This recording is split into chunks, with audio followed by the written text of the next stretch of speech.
কেন মানুষের মুখ বারবার ম্লান হয়ে যাবে? কেন আমাদের হাতে পায়রা পাথর হয়ে যাবে?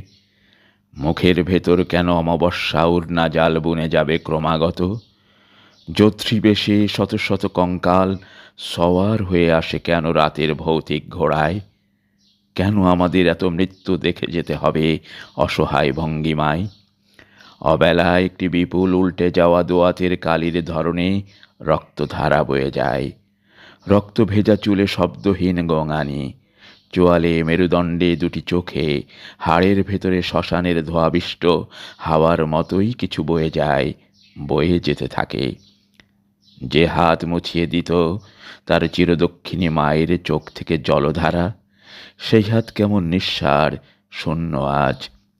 যে চোখ দেখত প্রেমিকের মুখরেখা কোণে দেখা আলোয় অথবা সূর্যোদয়ে, সেই চোখ ডিমের ছড়ানো কুসুমের মতো হয়ে গেছে। যে ঠোঁট স্ফুরিত হতো কবিতার পংক্তির চুম্বনে, সে ঠোঁটে ঘুমায় আজ স্তব্ধতার ভাস্কর্য নিথর। একদা যে কানে বনের সোনালি চুড়ির শব্দের মতো আনন্দের ধ্বনি গুঞ্জরিত হতো, আজ সে কানে স্থবির অন্ধকার কুণ্ডলি পাকিয়ে শুয়ে আছে।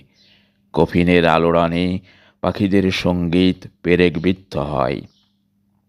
যারা গেল, কখনো তাদের কেউ দোর খুলবে না বাজালে কলিং বেল। বন্ধু এলে ঘরে হাত ধরে নিয়ে বসাবে না, কিংবা নিজে বসবে না চেয়ারে হেলান দিয়ে, বুলোবে না চোখ টেবিলে উল্টিয়ে রাখা আধপড়া বইয়ের পাতায়, অথবা ব্যথিত খয়া চাঁদের নিকট চাইবে না শৈশবের শিউলি সকাল আবার পাবার বর।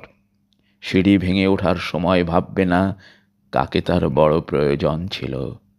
কাল যাব ঠিক আমার গ্রামের বাড়ি, ট্রেন থেকে নামব স্টেশনে, ঝুলিয়ে গেরুয়া ব্যাগ কাঁধে, দেব সুখে চুমুক চায়ের ঠোঁটো পেয়ালায় হাসমত আলীর দোকানে।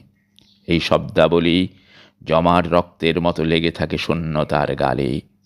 যারা গেল তাদের এখনো আঁকড়ে রাখতে চায় এদেশের শেকড় বাকড়, আঁকড়ে রাখতে চায় লতা গুল্ম আর গহীন নদীর বাঁক, আঁকড়ে রাখতে চায় শারদ রোদ্দুরে ডানা মেলে দেয়া কবুতরের ঝলক, আঁকড়ে রাখতে চায় নিঝুম তুলসীতলা জোনাকির ঝাঁক।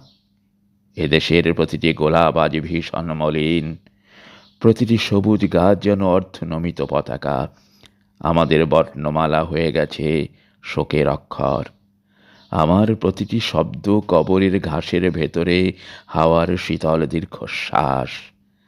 আমার প্রতিটি চিত্রকল্প নিষ্প্রদীপ ঘর, আর আমার উপমাগুলি মৃতের মুঠোর শূন্যতায় ভরপুর।